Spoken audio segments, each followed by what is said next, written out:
Hello, my people.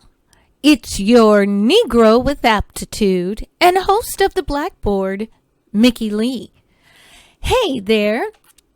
We're going to continue our study into the groundbreaking work by Professor Dr. James H. Cone, entitled Black Theology and Black Power. We're getting ready to read Chapter 1. If you've missed the earlier videos, this is part 4, I believe, and the first video was on a preface, was part 1 of the preface that he did for the 1989 reissue of the book. It was originally issued in 1969. And then part 2 was the second part of that preface, because I was trying to keep the videos no longer than 30 minutes long. Part 3 is the actual introduction to the book as it was issued in 1969. And now we are going to read Chapter 1. Now, if you've caught those videos, then you know that I will be interjecting my thoughts as we read this book. Chapter 1 is rather lengthy, so I'm going to, not that the book is lengthy, it's under 200 pages, but still, you know, it's lengthy. It's like 29 pages, but I'm determined to, for us to study this book, because Black folks are falling away from the worship and relationship with Jesus Christ. And many of us are not getting more than 25 years or so walking on this earth to get to know what life is truly about, and to get to know Jesus Christ and to enter into that saving relationship with him. And once you leave this plane, there is no coming back, and you determine your final destination every single day.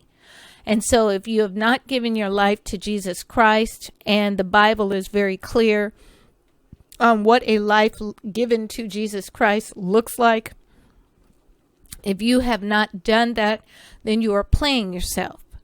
Now, I'm bringing this book because Black people, both in the United States and throughout the Americas, have been at the mercy of their white, primarily white, but, you know, white people have non-white allies. And it doesn't matter if the white people speak English, Spanish, Italian, French, Polish, German, etc., etc. The view of Black people is generally the same. So, yes, there are a few white people who get it and who are, you know, determined to try to make the world a great place for everybody. But the collective of white folks do not feel that way. And the collective of non-Black, so-called colored people also do not feel that way when it comes to Black folks. So as a result, instead of living our lives on the offense, because we are focused on what Jesus Christ would have us do, and we're focused on the will of God, and we are focused on fulfilling our purposes in God's will, we have been forced to a large extent by external circumstances to keep living on the defense and to keep defending our very existence. And again, not just in the United States, but throughout the Americas. However, it is N.W.A.s, the American descendants of slaves, or American descendants of enslaved Africans, if you prefer, that takes the world's, the brunt of the world's heat. We are the most influential Black people on the planet and the most well known. So when we declare that Black lives matter, we declare that Black is beautiful, we declare that Black is enough, we declare that Black is king. There's a lot of people who have issues with that. And they have issues because they refuse to face the truth, which is when you force people to live on the defensive, then they will defend by any means necessary. The only way to stop that defensive action is to stop making offensive gestures, making offensive activities towards these people, and by stopping making their very existence an offense to you. God's word says we are to wield it as a sword. So Dr. Professor James Cone's work was groundbreaking because it had the true audacity and hope, not that BS counterfeit body snatching crap by Obama. No, this was the true audacity and hope to give black people the right, as asserted by the Bible, to live not by man's standards, not by man's values, but that of God's, and that our existence is every bit as valid as anybody else's. Our viewpoints, our culture, our whole get down is just as valid as anyone else's. All right, so that's why this work is groundbreaking. That's why we're studying it. And I'm doing it in this way that hopefully you can put it on while you're driving, put it on while you're washing dishes, putting it on while you are, doing things. That's why there's not too many pictures. But anyway, that's what's up. Okay, with that brief introduction and catch you up before we get into tonight's video, I want to ask you to like, share, and subscribe. Like, share, and subscribe. I also want to hear from you in the comment section. I'd like to hear from you in the comment section. Do you like a study like this? Is this useful to you? Does it help shake your mind out of the poppy fields and get your eyes on Christ? He's the only one that matters. He will be coming back soon. I know people have been saying it a long time, but they weren't paying attention to all of the signs that he told us must happen before he came. And so most of us alive today, unless you are like 90 years old, most people alive today are going to see it. And in my heart, my goal and my work for the rest of my life that I walk this earth is to wake black people up and return as many of us to the safety of Jesus Christ as I possibly can. But that safety can only come if we wake up from the poppy fields, if we fight with the Word of God and a new attitude about our own black Christianity, rather than being on the defensive against what is an offensive behavior, not only to God's handiwork, but since black people are overwhelmingly Christian, it is an even greater offense to God. White Christians love to talk about all of the slaughter and persecution that is happening against Christians in the Philippines, in Africa, in the Middle East, all, 5, 10, 15,000 miles away. They don't ever like to talk about the slaughter and the persecution that white Christians have perpetrated against black Christians all throughout the Americas. They seem to not understand that black people are Christian. And a matter of fact, we're just like we're the most American of Americans, we are the most Christian of Christians. If other Christians, and not just the whites, the ones coming here from over the border and from Mexico, from other parts of Latin America, the ones coming here from Africa, the few that are Christians coming from the Asians communities, if the ones, coming from the Middle East, if these folks were Christians like black folks were Christians, this country would be cleaned up in a minute.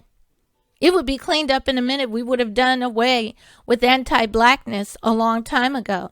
Notice I didn't say racism, because all the other races have been repaired. It's only our race that has not been repaired. If other groups were Christians like black folks were Christians, we would have done away with anti-blackness pretty much by day 3 of the Pilgrims arriving, and this country would have indeed been a bright city, a shining city on the hill. Instead, it's a dunghill. It's a dung heap. It's a cesspool.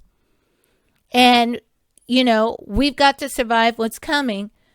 But this is not it, unfortunately. Once you step from this plane, you step either into eternal life with Jesus Christ in heaven, or eternal torture and all manner of hideousness with Satan in hell.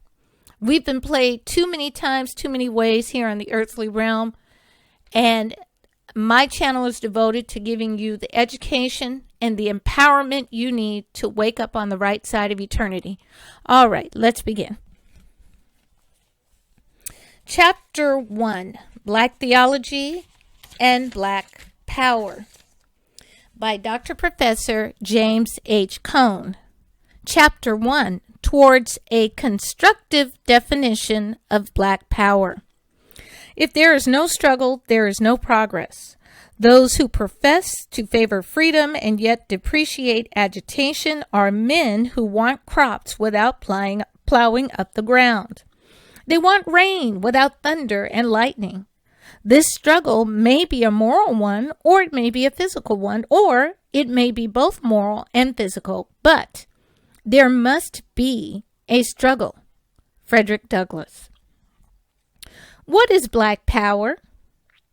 There has been, and still is, much debate among the critics of Black Power regarding the precise meaning of the words.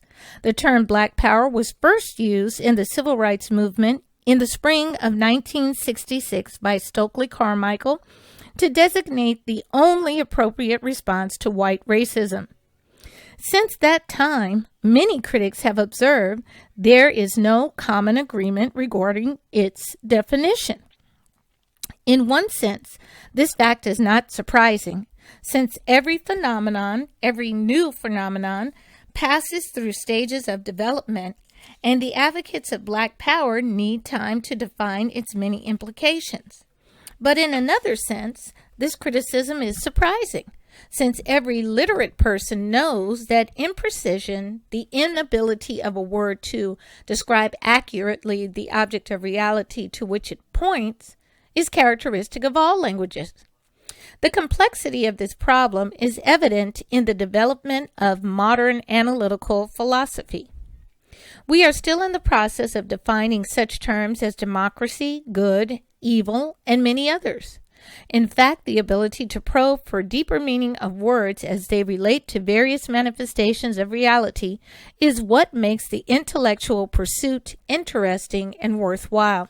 All right, let me pause a moment and interject a couple of thoughts. He said back here, since that time, when they're talking about the fact that the term Black Power was first used in the Civil Rights Movement, and yet there is no precise meaning of the word, he said, since that time, many critics have observed that there is no common agreement regarding its definition.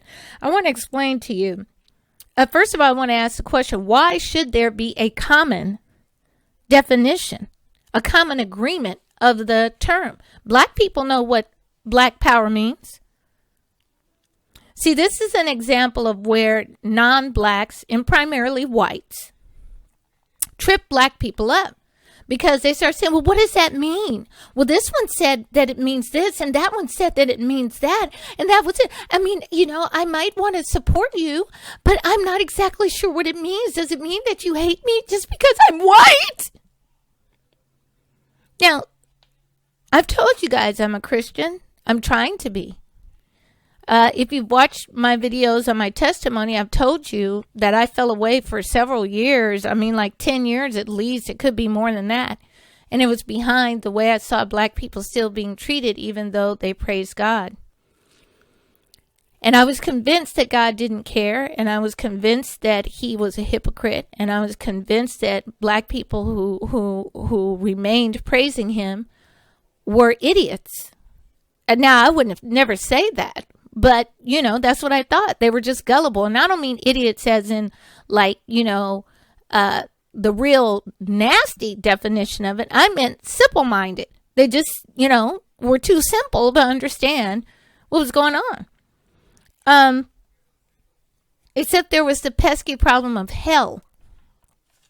And the feeling that I couldn't shake that it was actually real. And eternity is a long time, and it never ends.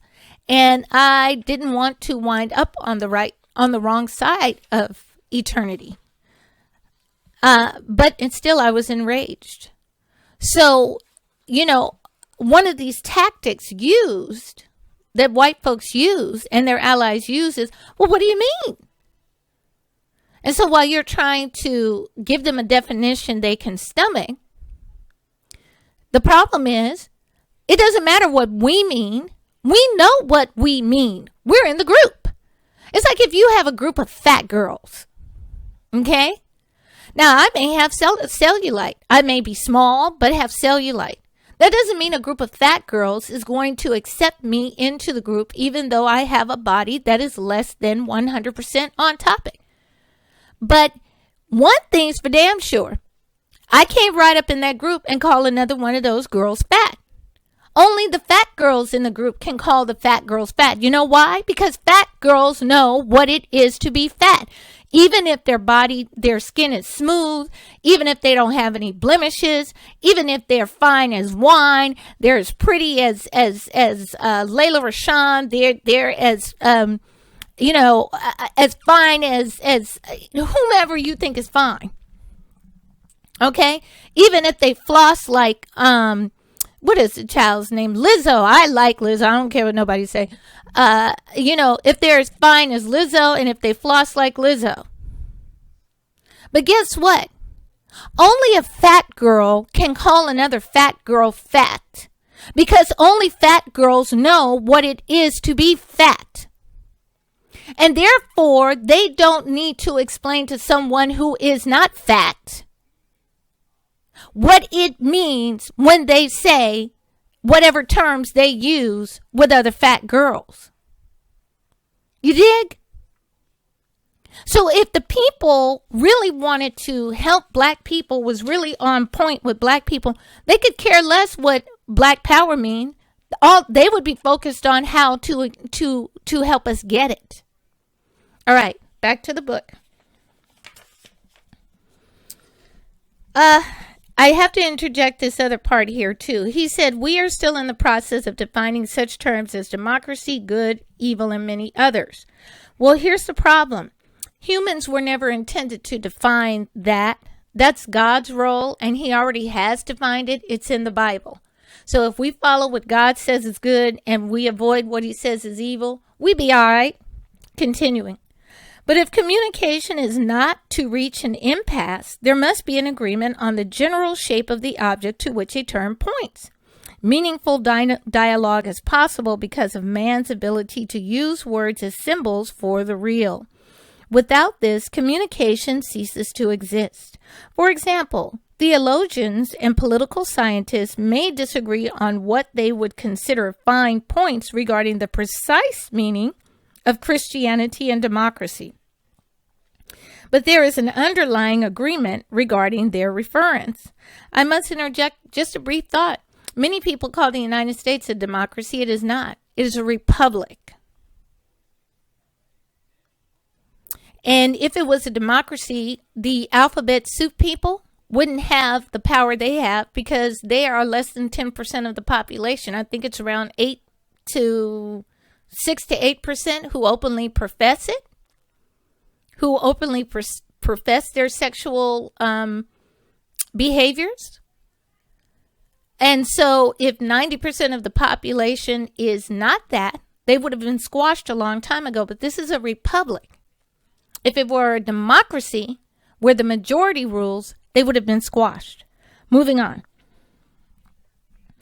The same is true of the words black power. So again, we're trying to get a definition, a precise definition of black power, not because black people need to understand what it means, but because non-black people, in particular white people, need to understand what it means. But that's a trap. The people in the group know what it means. The people outside the group only need to know whether or not they agree with the objectives of the people in the group and will then help them. If they don't agree with the objectives, then why are we trying to define anything? Moving on. The same is true of the words black power. To what object does it point? What does it mean when it's used by its advocates? It means complete emancipation of black people from white oppression by whatever means black people deem necessary. The methods may include selective buying, boycotting, marching, or even rebellion. Black power means black freedom, black self-determination, wherein black people no longer view themselves as without human dignity, but as men, human beings with the ability to carve out their own destiny. In short, as Stokely Carmichael would say, black power means TCB, take care of business. Black folks taking care of black folks' business, not on the terms of the oppressor, but on those of the oppressed. Black power is analogous to Albert Camus' understanding of the rebel. The rebel says no and yes. He says no to conditions considered intolerable and yes to that something within him which is worthwhile and which must be taken into consideration. To say no means that the oppressor has overstepped his bounds and that there is a limit beyond which he shall not go. It means that oppression can be endured no longer in the style that the oppressor takes for granted. To say no is to reject categorically the humiliating orders of the master, and by doing so to affirm that something which takes place above everything else, including life itself. To say no means that death is preferable to life if the latter is devoid of freedom. Better to die on one's feet than to live on one's knees. This is what black power means. Interjecting a thought here. All right, so now we're defining what black power means for people outside the group. And the writer here, Dr. Cohn, is comparing it to Albert Camus, talking about, what a rebel is. A rebel says yes and no. And he, will say no to things that are outside his bounds. And he is saying that, the rebel defines what oppression can be endured. And when he says no, it means that that oppression can be endured no longer in the style that the oppressor takes for granted, meaning in the style that the oppressor is used to dispensing oppression. Well, I want to let you guys know, especially you young blacks who are, you got your college degrees, and I have a college degree too. And, you are in these SJW spaces, and you talk about intersectionality and how you need to form coalitions and all of this kind of stuff. I want to let you know that only thing that happened is that the whites have introduced new styles to the oppression. One new style they introduced was immigrants' rights. They know that black folks are soft-hearted towards anybody and that we are always carrying other people and we react to other people's injustice as if though it happened to us. So what better thing to do than to say, oh, we have all these poor people and they just need to come to the United States for a better life and they're hardworking and they just need to come to the United States for a better life. They're leaving gang violence and rape and murder. Well, that sounds like a typical day in Chicago. I'd like to know where the black people are supposed to go for us to have a better life. What refugee program exists for us? What humanitarian aid exists for us? What amnesty program exists for us? What do we need to fill out, for a green card? Is that how we get a better life? How do black folks get a better life? Where do we go to get the American dream? So one of the new styles the oppressor released on black folks is immigration. But y'all finally catching up. Some of y'all, your eyelids are beginning to loosen a little bit, and you're beginning to wake, and you're beginning to understand. Some of y'all, though, y'all still asleep. And you talk to me about intersectionality and coalitions as if we haven't already done this. We are the ones who started intersectionality and coalitions. Not just in the 1960s, we have done it from the very beginning of being here.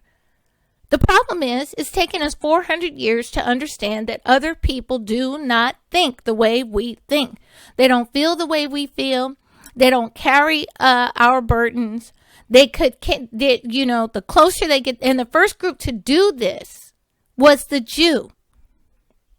That was the first group to do that. Now, you know as well as I do, except for the Black Hebrew Israelites, and that's another story. It's another show that I have planned. But for the rest of us, you know as well as I do, a Jew is a white person.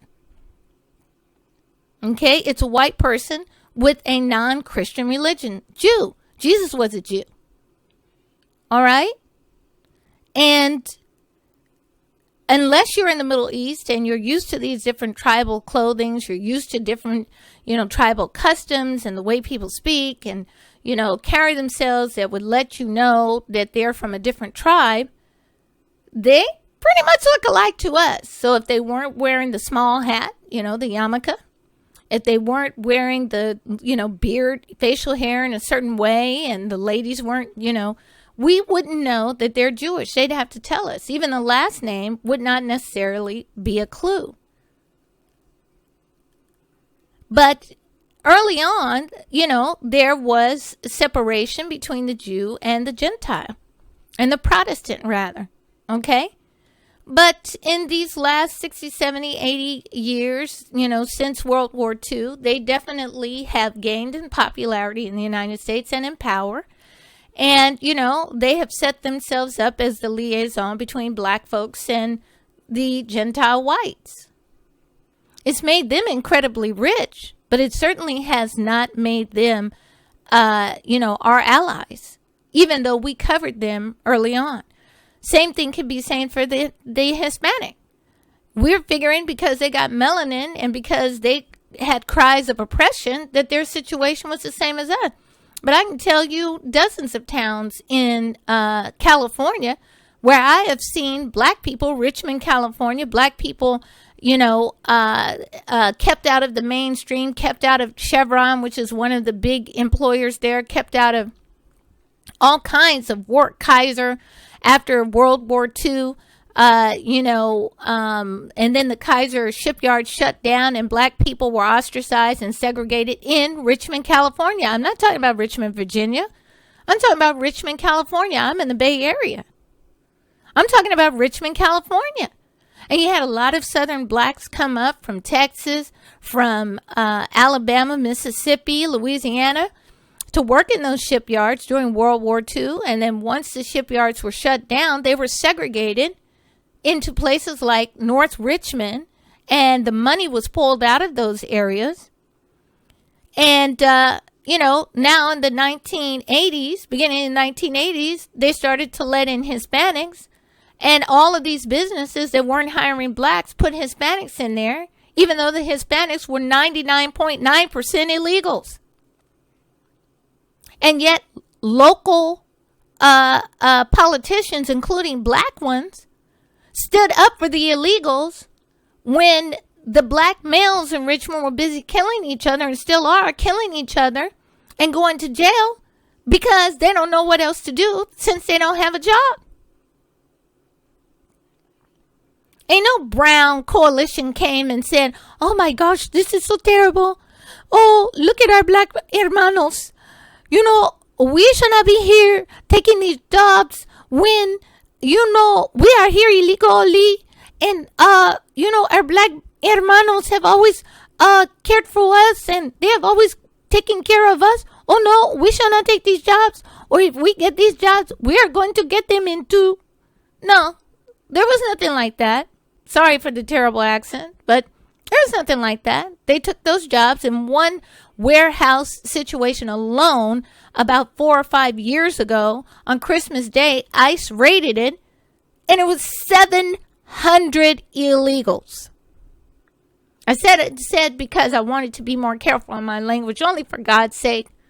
So I'm going to say illegal aliens. That is the legal term for people who are in the country illegally, illegal aliens. illegal aliens, 700 in a warehouse situation in Richmond, California, which has a population of, I think, 200,000 people, if that. And so these coalitions, this intersectionality, and all of this kind of crap you guys think that have changed. No, this is just the oppressor trying a different style. I'm here to wake you up, not to make you mad, to make you aware. Making you mad will do nothing for you here in the earthly life if you don't know how to use the anger appropriately. And it certainly won't get you any points with God in the heavenly realm. So this information I'm bringing is to wake you up and then to show you appropriate steps to use for your anger or passion so that you can improve your earthly existence while remaining faithful and securing your heavenly spots. All right. Back to the book. It is in this light that the slogan, freedom now, ought to be interpreted. Like Camus' phrase, all or nothing, freedom now means that the slave is willing to risk death because he considers these rights more important than himself.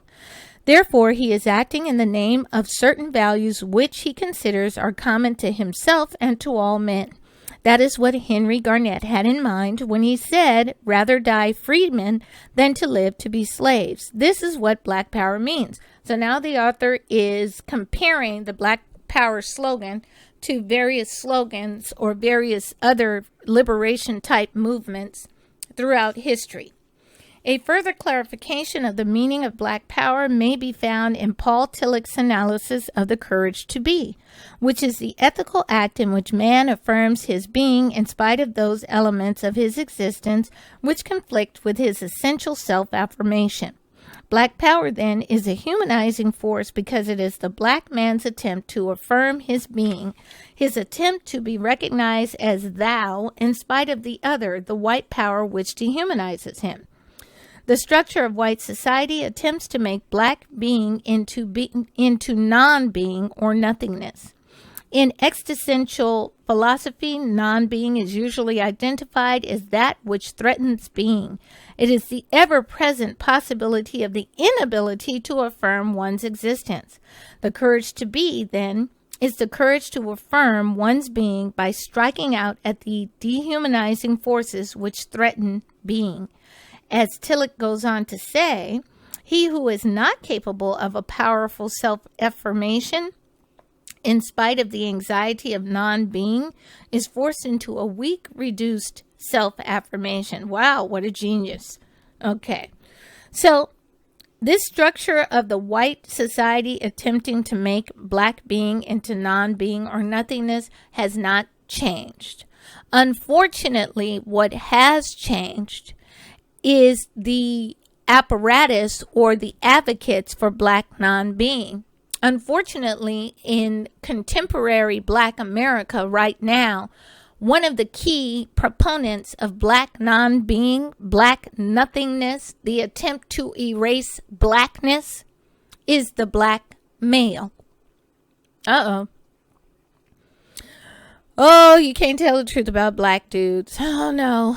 Because, there's always the sister pick-me, sister mammy, sister, not every black man. Oh, my gosh.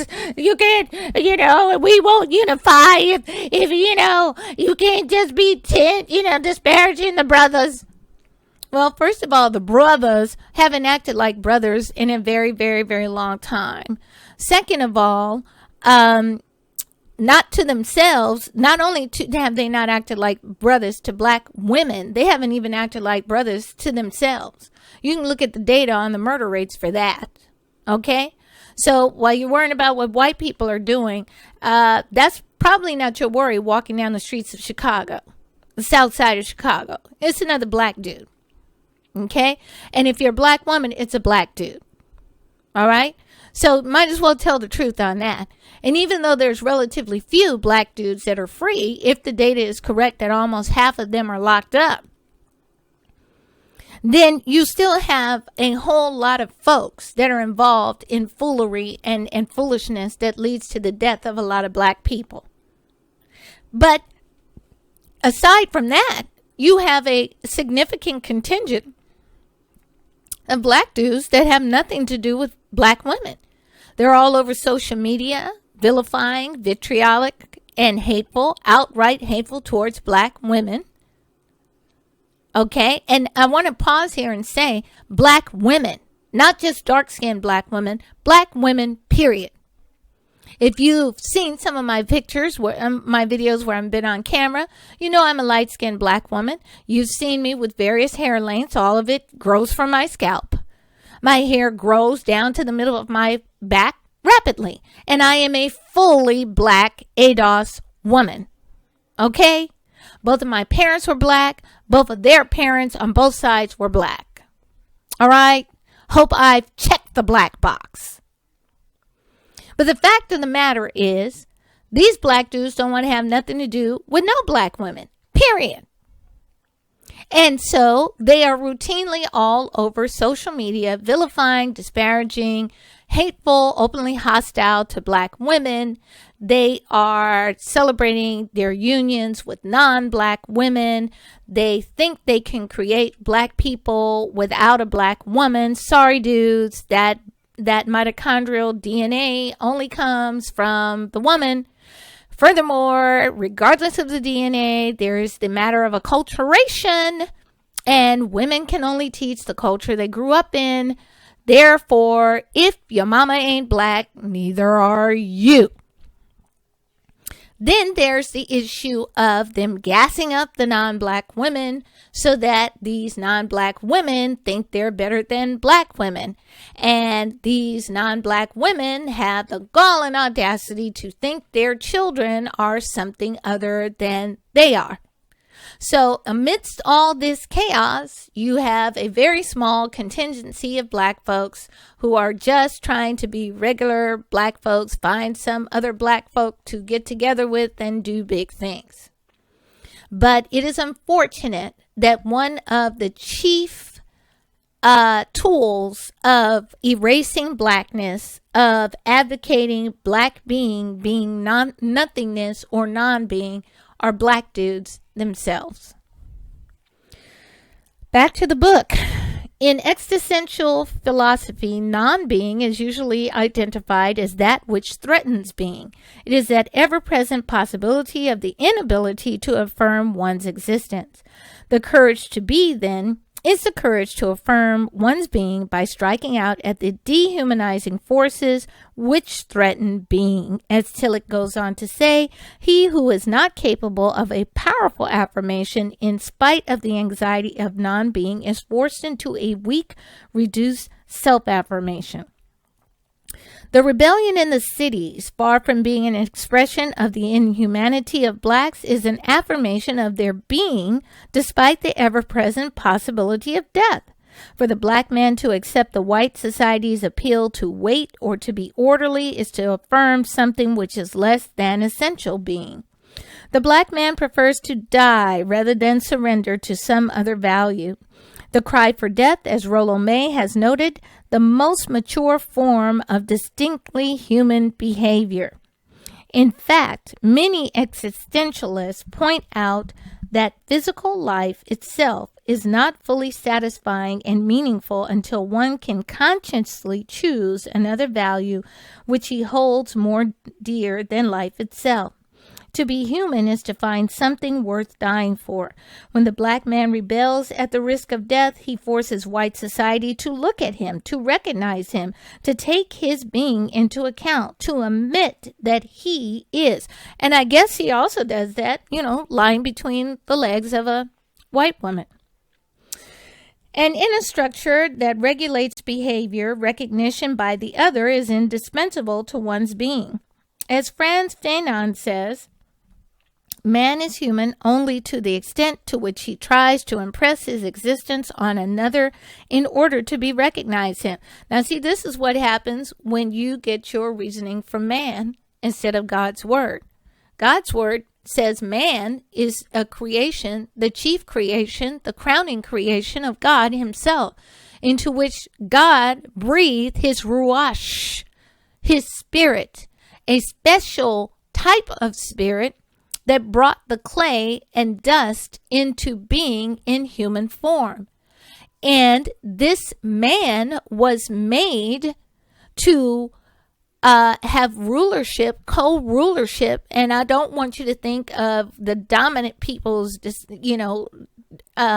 definition of rulership as in, you do what I say. Pretty much along the submission crap that these black dudes are pushing, right? You do what I say. Whether or not I deserve to have your submission doesn't even equate into the equation. You just do what I say. No, that's not what God meant. God, as he has explained in the book of Genesis, created man as his crowning achievement to enjoy a beautiful, sumptuous cacophony of, his most magnificent creations. The sky, the sun, the planets, water, trees, leaves, flowers, 50 trillion types of birds and plants and animals and insects and dogs and cats and baby seals. And he made man to have a close relationship with him, to co-rule, meaning steward the world, be the caretaker of the world, be his partner in creative pursuits in the world, to create beautiful things out of the foundational beauty that God had made. That's what God created man for. Man doesn't need to look to another man for his definition of being. If he looks to God, then he knows he was created to rule in the sense of being a holy steward, a holy caretaker of all the beauty and sumptuousness that God created to represent, of the expressions of God as represented on this earth. That's what he created man for.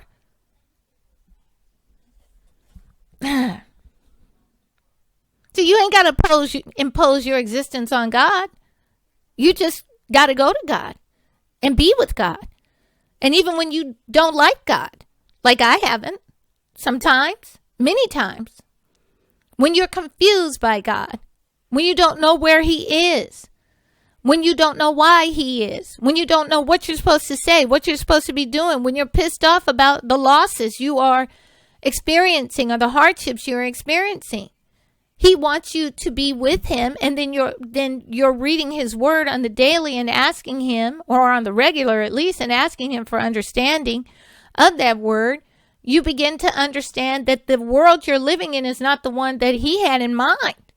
He's merely letting, not without interruption, not without, involvement. He does get involved in everything.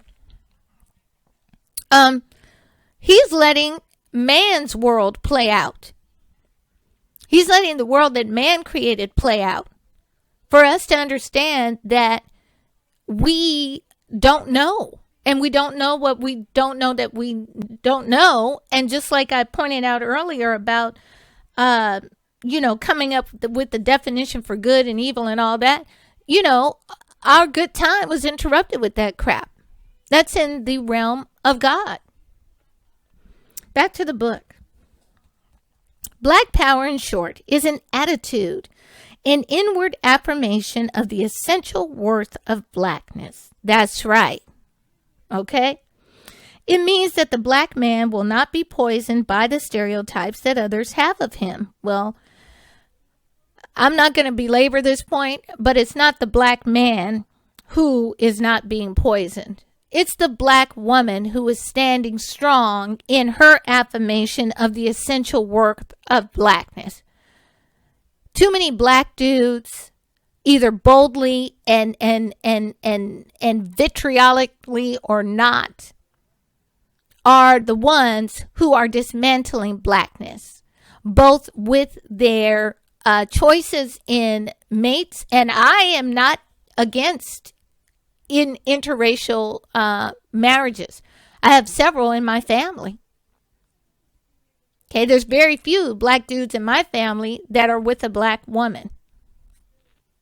If I add up all my cousins and stuff, the ones that I know of, there's a lot of cousins and stuff I don't know. But there's a large number of interracial marriages in my family. The difference is I've never heard any of my male cousins disparage black women, ever. Never, ever, ever. And their children are all raised with their black side. You know, to the extent that I know, they are also raised with their non-black side, but they are heavily raised with their black side. I've never heard any of my cousins disparage. But the bottom line is none of these children have black mothers. But they are influenced by the black women in the family. Okay? But as I said, it's black women who have the attitude, okay, that affirm the essential worth of blackness. Unfortunately, it is clear that for a large percentage of black men, if not perhaps the majority, they don't see blackness that way. And I will tell you that I've had a number of conversations with black dudes who say they just want to be dudes. They just want to be a guy who asks a girl out on a date, any girl. They don't want to be held captive to blackness. They just want to be a guy.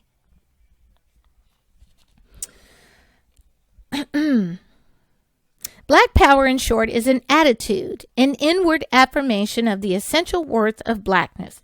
It means that the black man will not be poisoned by the stereotypes that others have of him, but will affirm from the depth of his soul, get used to me. I'm not getting used to anyone. And if the white man challenges my humanity, I will impose my whole weight as a man on his life and show him that I am not that show good eaten that he persists in imagining. This is black power. The power of the black man to say yes to his own black being and to make the other accept him or be prepared for a struggle. I find myself suddenly in the world, and I recognize that I have the one right alone, that of demanding human behavior from the other. One duty alone, that of not renouncing my freedom through my choices. Black power and existential absurdity. Before one can really understand the mood of black power, it is necessary to describe a prior mood of the black man in a white society. When he first awakens to his place in America and feels sharply the absolute contradiction between what is and what ought to be, or recognizes the inconsistency between his view of himself as a man and America's description of him as a thing. His immediate reaction is a feeling of absurdity. The absurd is basically that which man recognizes as the disparity between what he hopes for and what seems in fact to be. He yearns for some measure of happiness in an orderly, a rational, a reasonably predictable world. When he finds misery in a disorderly, an irrational, and unpredictable world, he is oppressed by the absurdity of the disparity between the universe as he wishes it to be and as he sees it. So in other words, he thinks it's crazy. The world that he imagines in his life and what his life actually is about, he sees it crazy. I don't know why dude couldn't just say that. Anyway, this is what the black man feels in a white world. There is no place in America where the black man can go for escape. In every section of the country, there is still the feeling expressed by Langston Hughes. I swear to the Lord, I still can't see why democracy means everybody but me. Thank you, Brother Langston. Thank you, Brother Langston. But y'all just voted for Biden and Harris. I can remember reading as a child the Declaration of Independence with a sense of identity with all men and with a sense of pride. We hold these truths to be self-evident, that all men are created equal, that they are endowed by their Creator with certain unalienable rights, that among them is life, liberty, and the pursuit of happiness. But I also read in the Dred Scott decision, not with pride or identity, but with a feeling of inexplicable absurdity, that blacks are not human. But it is too clear for dispute that the enslaved African race were not intended to be included, and formed no part of the people who framed and adopted this declaration. For if the language as understood on that day would embrace them, the conduct of the distinguished men who formed the Declaration of Independence would have been utterly and flagrantly inconsistent with the principles they asserted.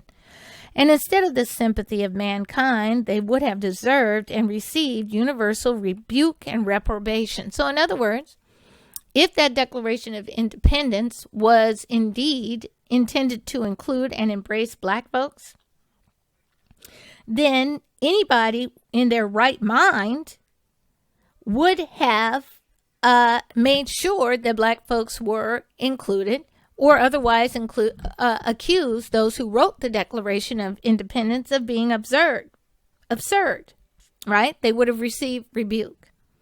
Thus, the black man had no rights which the white man was bound to respect. But many whites will reply, the Negro is no longer bought and sold as chattel. We changed his status after the Civil War. Now he's free. Whatever may have been the motives of Abraham Lincoln and other white Americans for launching the war, it certainly was not on behalf of black people. Lincoln was clear on this. Yes, and I'm going to read this part slowly because for the generation above me, I'm in my mid-50s now. So for the folks that are in their mid-60s, mid-70s, 80s and above who keep on propping up Abe Lincoln as some great emancipator, you really need to do a little research. First of all, over 200,000 or roughly 200,000 black soldiers fought in the Civil War. I want to remind you that before the Civil War, the very first person to die in the American Revolution, which occurred after black people had already been in the United States close to 160 years. The first Africans were brought to the United States as enslaved persons in 1619. The American Revolution is in 1776. That's almost 160 years to the date. And in those 160 years, most black people in the United States were slaves. You did have a small freedman population, but that freedman's population could be enslaved at any time. Then you have the American Revolution and both the British and the so-called patriots who are not patriots. They are punks. That's another video I'm going to do. The so-called patriots and the British both promised those who fought in the war, the black folks that fought in the war, that they would be emancipated.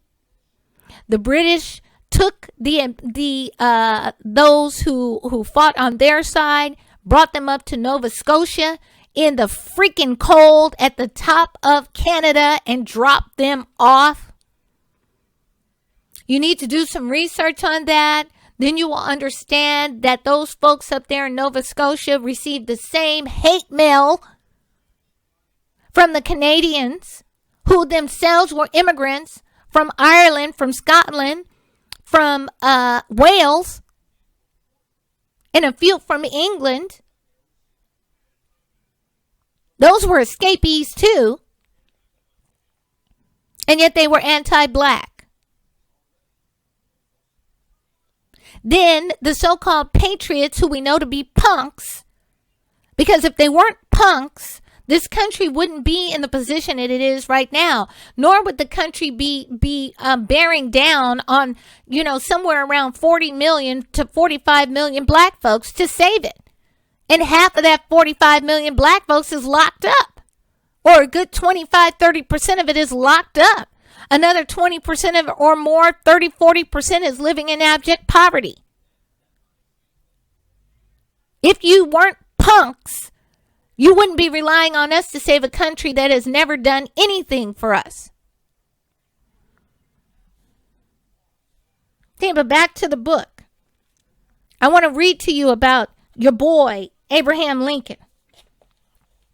Whatever may have been the motives of Abraham Lincoln and other white Americans for launching the war, it certainly was not on behalf of black people. Lincoln was clear on this. My paramount object in this struggle is to save the Union, and it is not to either save or destroy slavery. If I could save the Union without freeing any slave, I would do it. And if I could save it by freeing some and leaving others alone, I would also do that. Does it sound like the Civil War was about the ending of slavery to you? Does it sound like Abraham Lincoln was the great emancipator to you? And those of you out there with a law degree, could you kindly do a little bit of research on the Emancipation Proclamation so you can understand it in legal terms and understand that it had no legal jurisdiction over the territories that had already separated, were trying to separate, had declared themselves separate from the Union, meaning the United States? Would you stop hanging Abraham Lincoln on your walls? Again, hey, if you admire things about Abraham Lincoln, knock yourself out. But just stop with the lies, okay? He was a human being like everybody else. He had his foibles. He had the good things that he might have done. He had things that were not good. We all are going to account for everything when we stand before the Lord. But he was not the great emancipator of black people. He was not moved by the desperate, despicable, diabolical conditions of black people. He was not moved by any of that. His goal from his own mouth was to save the Union. Now, guess what? Had they freed the black people and treated the black people like full American citizens, something we still have not achieved today, there would have been no need for a civil war. And the Union would have been a prosperous place to be and would have been unified by a people who were looking to God and who were looking to build, and even if you don't believe in the same God, the Christian God, at least it would have been a place known for fair treatment of people and a law-abiding country that people would have a fair shake in. Now it's the land of hypocrites and vipers.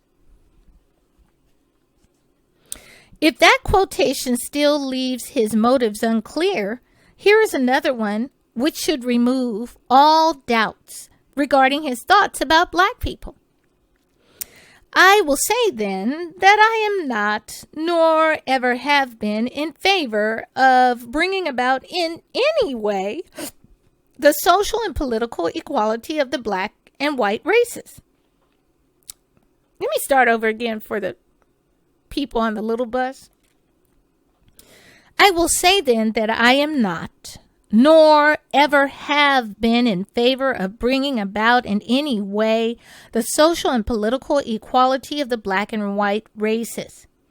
That I am not, nor ever have been in favor of making voters or jurors of Negroes, nor of qualifying them to hold office, nor to intermarry with white people.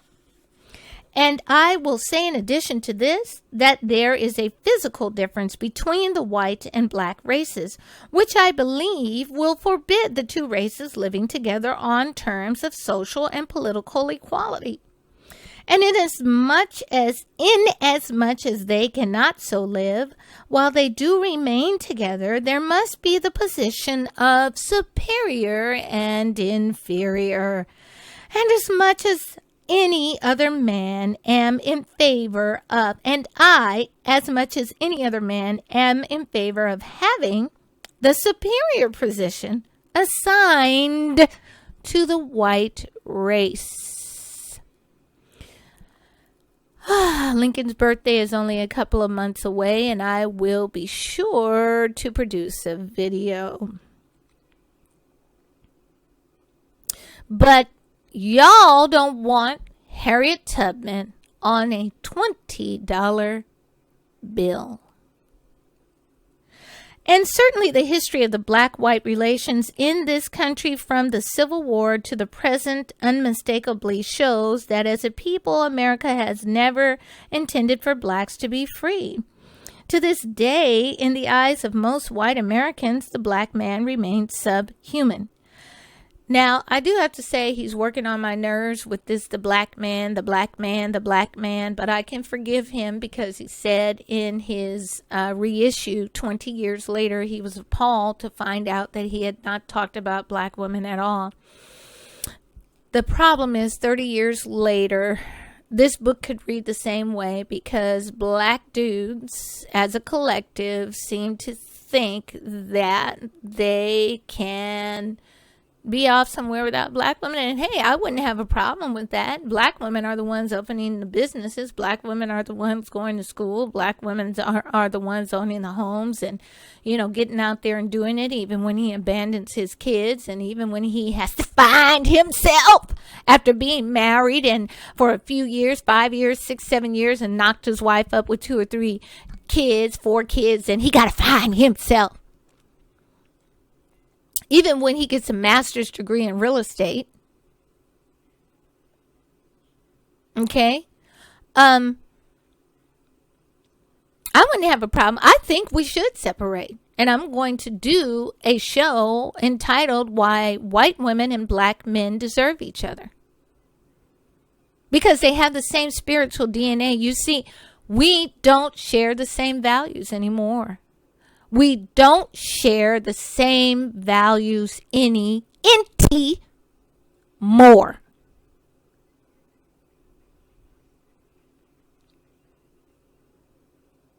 The black man wants to usurp the white man. It will never, ever, never happen. The white woman, gassed up by the black man, thinks her children by the black man are black.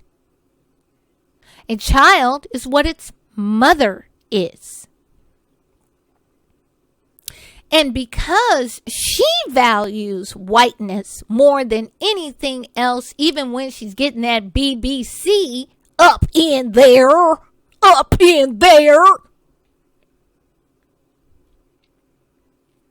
she is able to emotionally, psychologically, and spiritually divorce herself from her own offspring by this black male. And she looks at her own offspring by this black male as something other than what she is.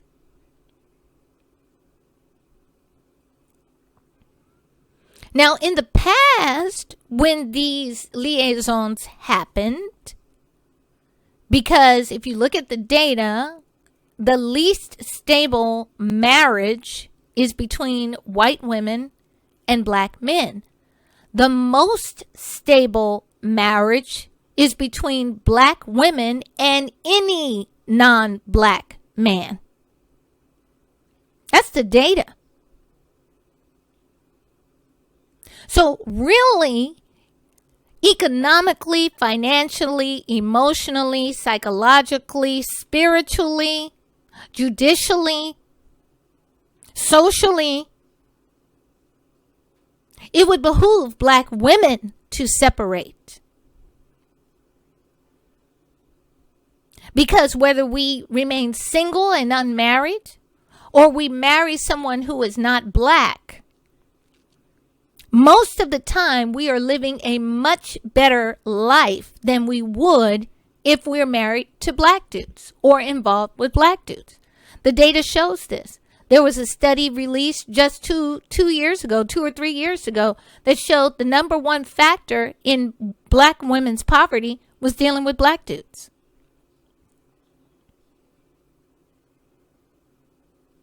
And so,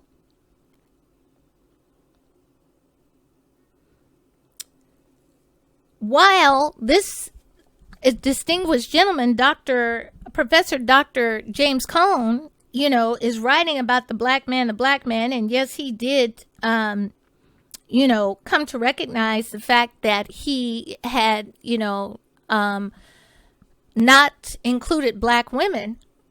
Here it is, 2020, and it is the agenda of a large percentage of black men not to include black women. Now, when he's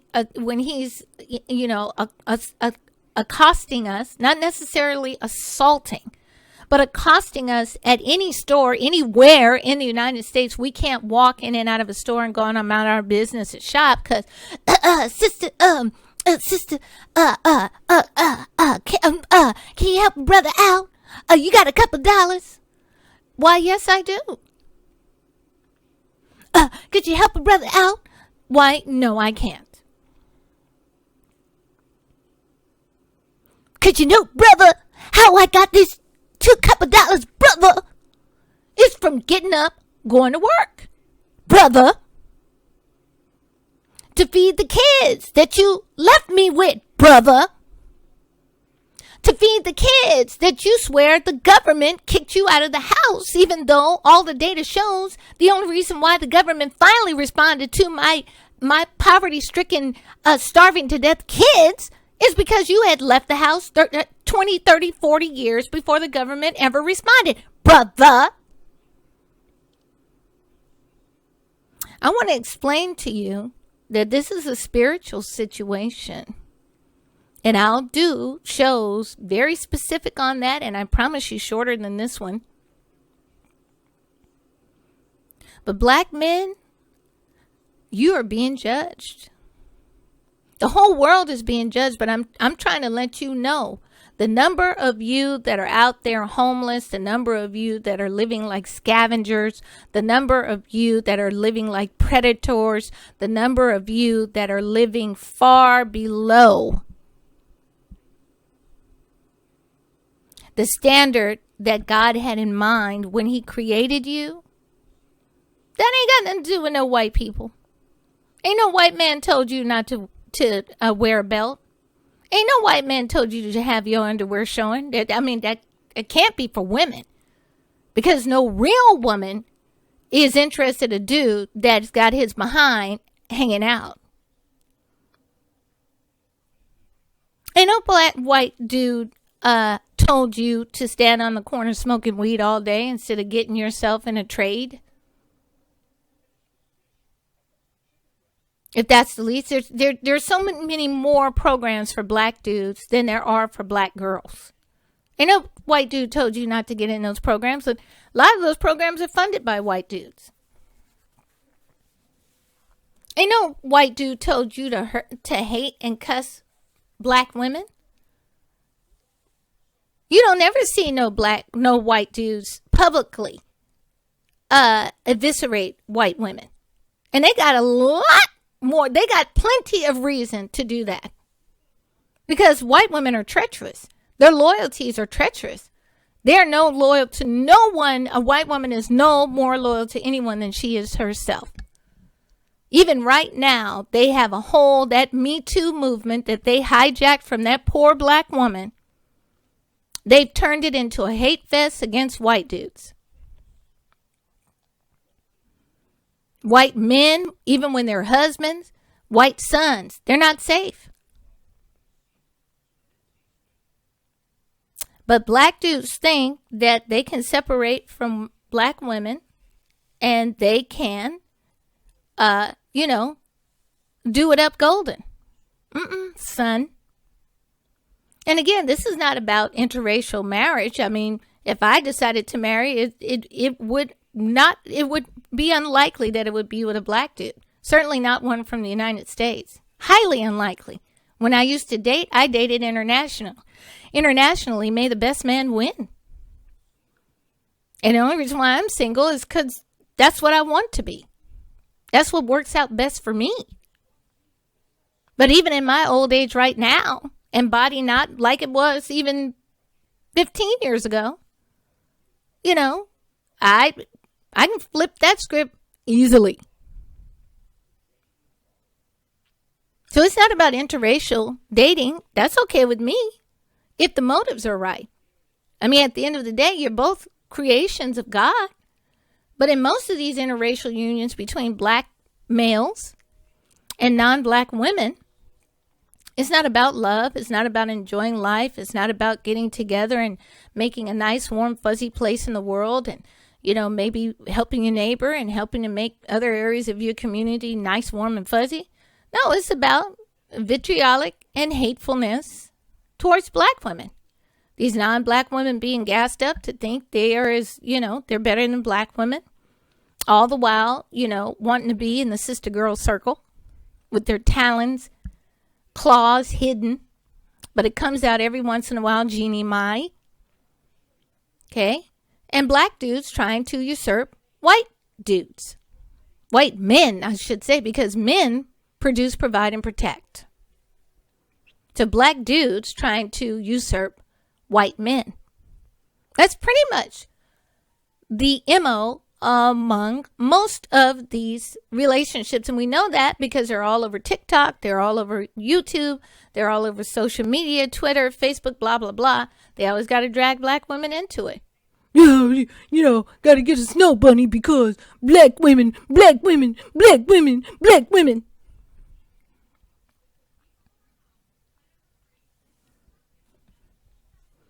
So, you know, here you have Abraham Lincoln saying he could care less. He's not interested in, you know, unifying the races. No. He's interested in having the superior position assigned to the white race.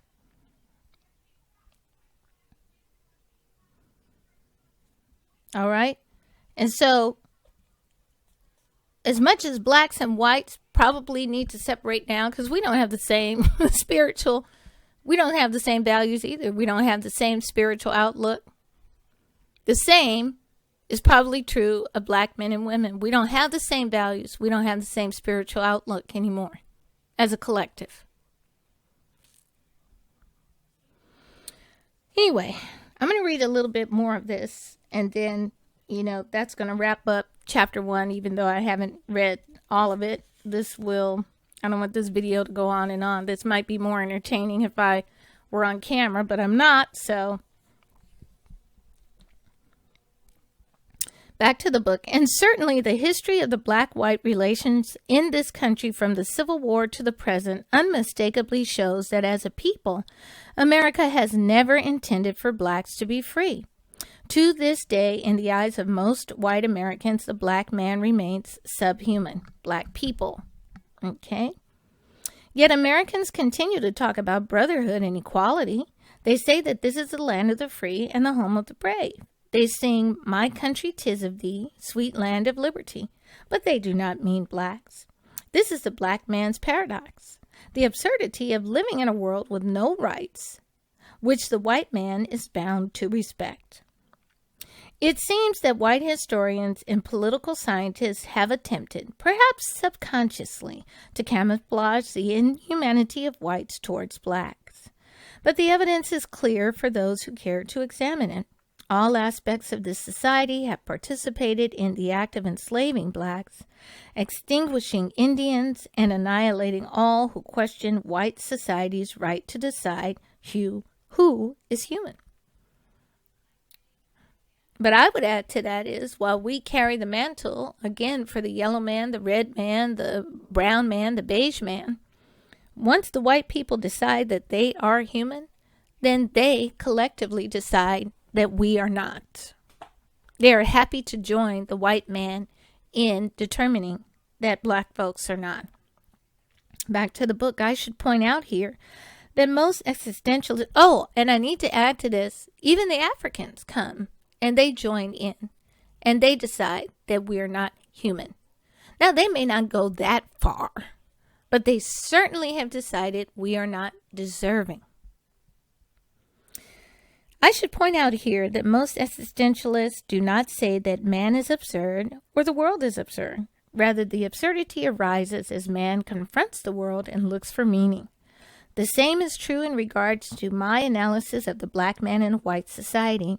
It is not that the black man is absurd or that the white society as such is absurd. Absurdity arises as the black man seeks to understand his place in the white world. The black man does not view himself as absurd, he views himself as human. But he meets the white world and its values. He is confronted with an almighty no and is defined as a thing. This produces the absurdity.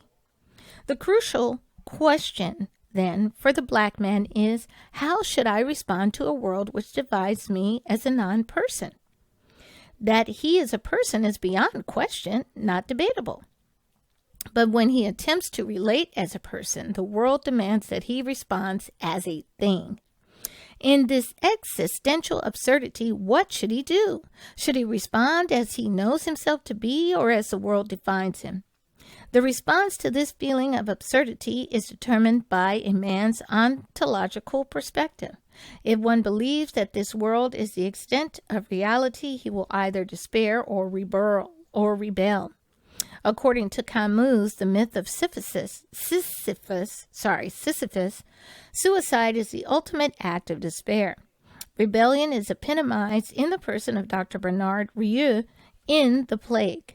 Despite the overwhelming odds, Rieu fights against things as they are. If perchance a man believes in God and views this world as merely a pilgrimage to another world, he is likely to regard suffering as a necessity for entrance to the next world. Unfortunately, Christianity has more often than not responded to evil in this manner. Unfortunately, Christianity has more often than not responded to evil in this manner. Yes, okay. From this standpoint, the response of Black Power is like Camus' view of the rebel. One who embraces Black Power does not despair and take suicide as an out, nor does he appeal to another world in order to relieve the pains of this one. Rather, he fights back with the whole of his being. Black Power believes that blacks are not really human beings in white eyes, that they never have been and never will be until blacks recognize the unsavory behavior of whites for what it is. Once this recognition takes place, they can make whites see them as humans. The man of Black Power will not rest until the oppressor recognizes him for what he is, man. He further knows that in this campaign for human dignity, freedom is not a gift, but a right worth dying for. All right, I'm going to stop there with chapter 1, though I'm going to continue to read it, and I'll probably bring you some highlights of it, but I don't want all of these videos to be, super long. But I will say this. Again, this thinking is why this book was groundbreaking, because it woke some black people out of the poppy fields, and it woke some black Christians up out of the poppy fields. We're in the last day, folks. We're in the last days, folks, and I believe we're more than likely in the last hours or hour. And the time is short. You've got to decide whether you are going to give your life to Jesus Christ or not. And when you say you're going to give your life to Jesus Christ, it is clear that he is looking for something more than lip service. You see, for the majority of white folks, it is lip service. It's never reached below the surface. And we know this by the policies, by the practices, by the procedures. by which they have advanced anti-blackness. And we know this anti-blackness is not just limited to the whites, though they have set up the apparatus to do the most damage. It is also there in the red, beige, yellow, and brown folks. Unfortunately, it is also there in many black people as well, primarily black males. But the fact of the matter is that we were created by God's own hand. And for us to survive what's coming, we need to press into Him like never before. Because there's nothing for us here. There's absolutely nothing for us here. I did a video called What Are the Odds? And it's in the Blacks and Christianity's playlist. In that, I looked at all the major people groups of the world and got data from, I've forgotten now which university, but it was a theological department of some university. And they keep data on people's belief systems. And it turns out that black people have a 50-50 chance of believing on the testimony of Jesus Christ and being saved. Now, why is that important? Well, first of all, when you look at the Asian people groups, and two countries alone make up 2/3 of the world's population, or 1/3 of the world's population. So you have, 2/3 of the world's population. You have almost 2 billion with a B as in boy, almost 2 billion people in China. Let me look up this population while I'm talking to y'all. I want to make sure I get this right. It's been a long time since I looked at the data, so let me look it up real quick here. All right. Let's see now. Data. Come on. All right now. Okay, China. Population.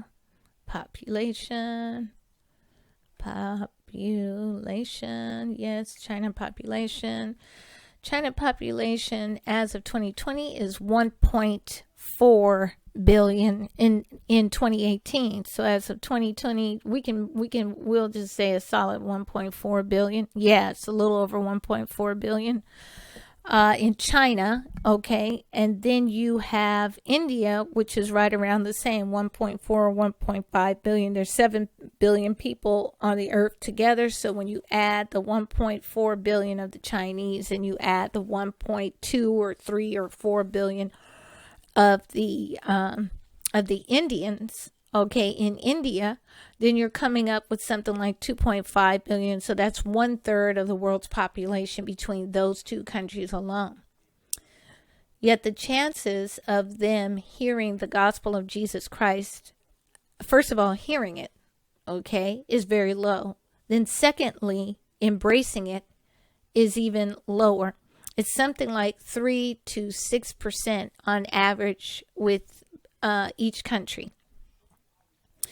If the determiner of your eternal state, eternal life, is your ability to hear the gospel of Jesus Christ and to respond to it by repentance, by asking Jesus Christ, whatever color you think He is, to save you, by asking Him to turn your life around so that it matches the standards that have been set forth in the Bible. If the determiner is hearing the word and then being able to receive it, then it means that black people, which collectively make over just 1 billion people, including the black Africans, and those of us who are descendants of slaves throughout the Americas and the Caribbeans, and who exist those places, we're about 1.2 billion black people in the world. Okay. It means we have just about the highest rates of belief.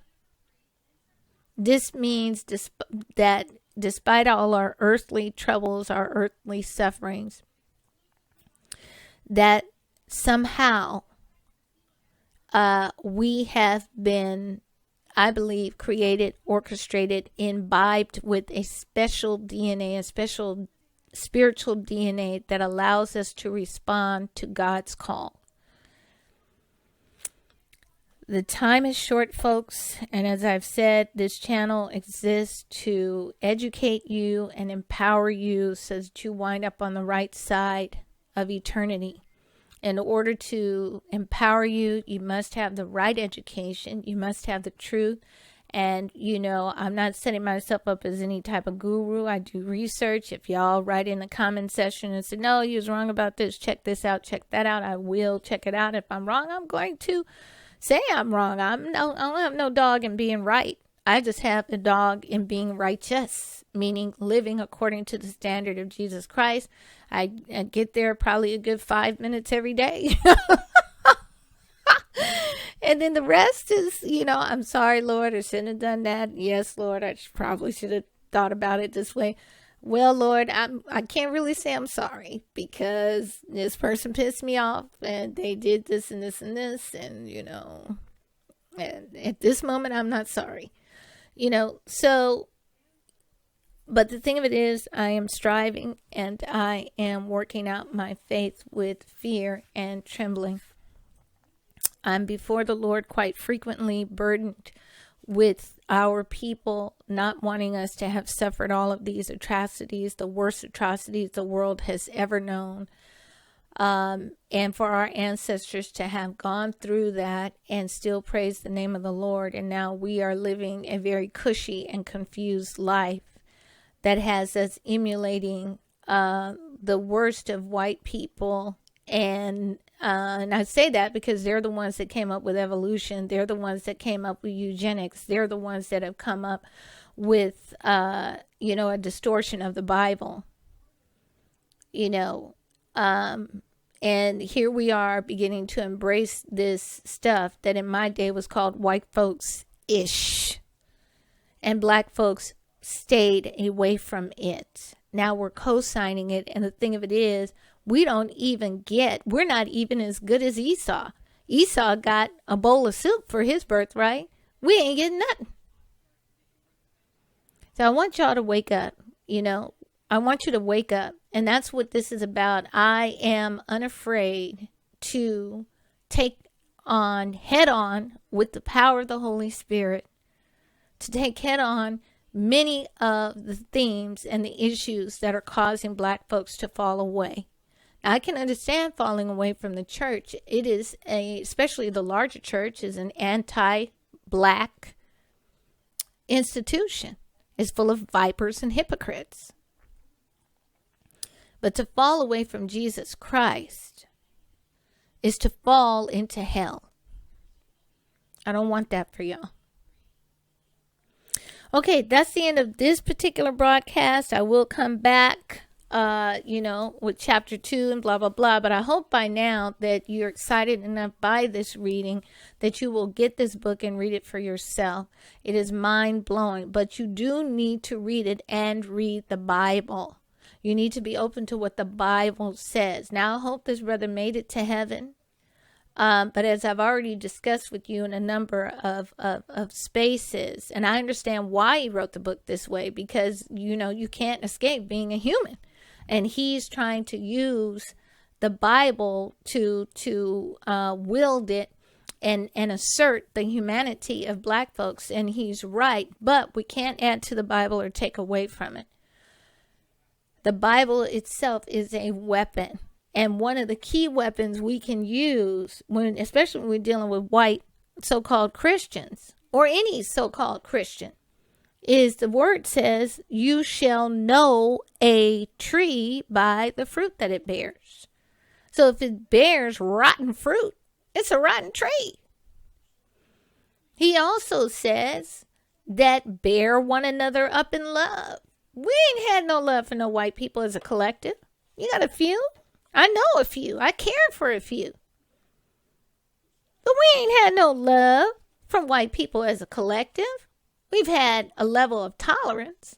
And as I've said, they've simply changed the way they operate oppression, the way they operate anti-blackness. We need to be very specific. This is anti-blackness, anti-ADOS. Because the Africans feel fine with what's going on. This is anti-ADOS. Okay? And us getting mixed up in socialism and Marxism through, Black Lives Matter. I have mad respect for these ladies standing up and getting something done, which, black dudes didn't do, but they sure came out right away and criticized it. I have mad respect for them doing that portion, but socialism ain't gonna save us. Socialism ain't saved nobody where socialism is. Check out Venezuela. Marxism ain't gonna save us. And most of these people are atheists. Most black people are not. Furthermore, if you look at the game plan they're running, they're only getting black people to co-sign on immigration.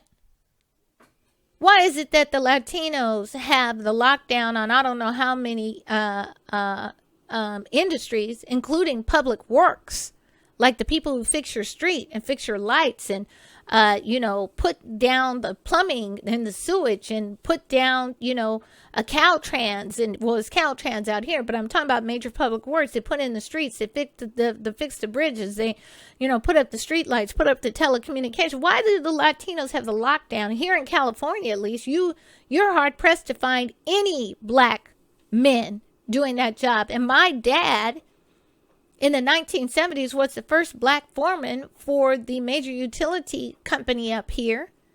So it's not like this is a job that Americans won't do, but they've handed it over to the Latinos, and you don't see no reverse discrimination lawsuits.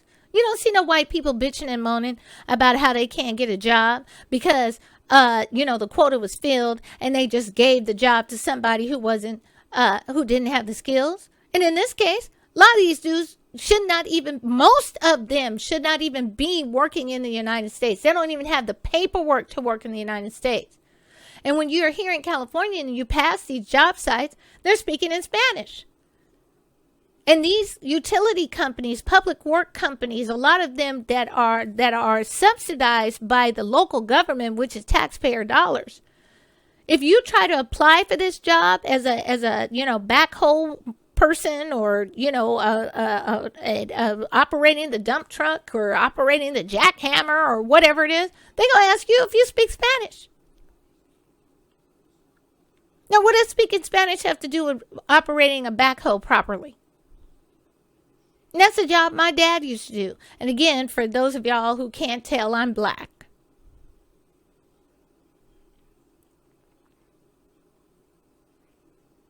So like I said, socialism ain't going to save us. Marxism ain't going to save us. All you are doing out there in the streets, with you rioting, with you, marching, is you're playing right into the hands of anti-blackness. The Latinos have not had to march. They've done a few marches, but not much. They haven't had to burn down any places, any neighborhoods. They haven't gone through and destroyed their own businesses. They haven't been put on camera and agitated, asking, with their hands thrown up, don't shoot. Hell, in most jurisdictions around the country, the local sheriff's department won't even interface with the federal government to remove illegal aliens from the United States. That's how much clout they have. And they ain't never marched for that. So again, the Marxism, the socialism is not going to save us because the same anti-black element is operating it, and all they're getting you to do is co-sign on immigrants' rights. Then they got you to co-sign on the alphabet soup people. And you know good and damn well the black folks never got down with open alphabet soup behavior. Why? Because we used to fear God. And we understood that to be white folks-ish. You might have Uncle Sally, who dressed up in women's clothes from every once in a while, sneak out and do his dirt with, somebody. But he knew better than to bring that at home. Now it's a free-for-all. You've got to wake up. You've got to wake up. You've got to wake up. You've got to wake up. We are being played here on the earth. And if you don't wake up and anchor yourself in the Bible, the Word of God, and a relationship with Jesus Christ, some of y'all are like, well, I believe in God, but I don't believe in Jesus Christ. Well, the Word says no man comes to the Father save the Spirit draw him. So first of all, God's got to send the Holy Spirit to draw you. But Jesus Christ himself said, no man comes to the Father except through me. I am the way, the truth, and the life. No man comes to the Father except through me. He's the gatekeeper. He's the one that hung on the cross. He's the one that took all the sins of the people on earth on that day that he died. And then all the sins of all the people who ever lived before that day that he was crucified. And all the sins of all the people who ever lived after that day. And who will live until he comes. God has set him up as a sacrifice and as the judge and the jury. He is advocating for people right now to the Father. But once that door closes, just like Noah's Ark, it is God who seals it shut. It cannot be opened. And even if you walk this earth another 10 or 15, 20, 30 years, whatever it is before you depart, your fate is sealed. I feel such a burden, and like I said, I'm burdened to want Black people to be rescued, to want Black people to wake up, to want Black people to step into our eternal destiny as real kings and queens under the rulership and under the direction of Jesus Christ. There's nothing for us here. Now, as I've said in other videos, I'll clarify it right now. It does not mean that we resume the yes, massa. And I shouldn't say it like that because I don't know what it is to have the threat of a whip over my head. I don't know what it is to have the threat of having my limbs cut off. You see, because I was raised by Negroes and I grew up as a Black woman. So I got attitude. But I'm not saying that we need to return to the yes, massa, and yes, ma'am, and, ducking and hiding and sugar. I'm saying that for the first time in our existence, we need to use this word of God as both a sword and a shield. A shield protects. So when people are coming at us, especially people who are so-called Christians, come at us with their unloving, unkind, uncaring, apathetic behavior, we use the word of God to test them. And when they show their real fruit, we'll know what kind of tree they are. And when we know what kind of tree they are, then we deal with them as wisely as a serpent. It doesn't mean we deliberately try to hurt them, but we use the right defensive and protective measures with the guidance of the Holy Spirit so that they don't hurt us. It doesn't mean that we go around, hating people. It's hard for us to do, which is another reason. It's circumstantial evidence, but it's another reason why I believe that we were created with a special endowment of a special mix of spiritual DNA. It's just unfathomable that a people could behave the way we have with 500 years of genocidal attempt.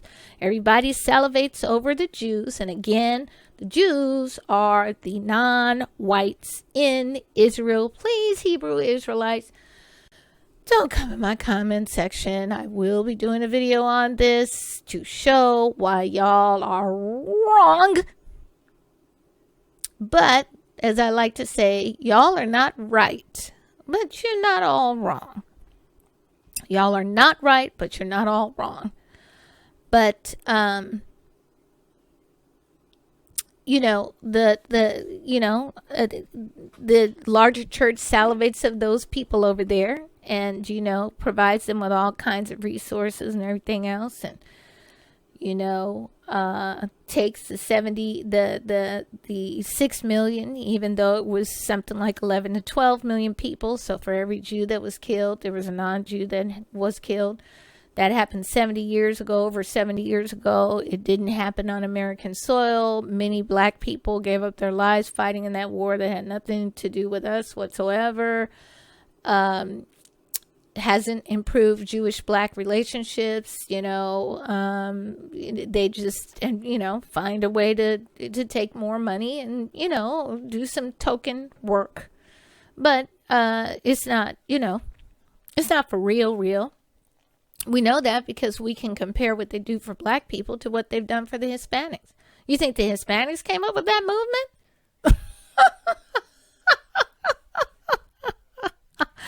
No. You think the immigrants' rights? You think the immigrants from these other countries came up with their movement? No. Now, I don't know where they fit in with the alphabet soup people. But I can tell you that it's Jews that orchestrated the immigrants' rights, that orchestrated the Hispanic movement, and set up the infrastructure for that. So we can compare what they've done for these other groups to what they've compared to blacks, and it's clear as tokenism. And that they are, an instrument by which we stay stirred up. These are facts. It's not anti-Semitism or Semitism, whatever it is. These are just facts. And no, I won't be apologizing.